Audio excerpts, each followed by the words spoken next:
Researchers have built acoustic cloaks that bend sound waves around objects, making them disappear to our ears and at venues ranging from concerts to quiet rooms.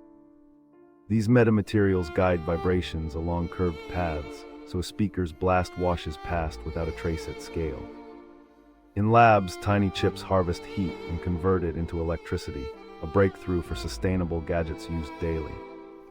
Photonic crystals slow light like traffic on a hill, sharpening sensors and making fiber networks faster and cheaper. If researchers could tune sound and light with these materials, which device would they revolutionize first for future inventions?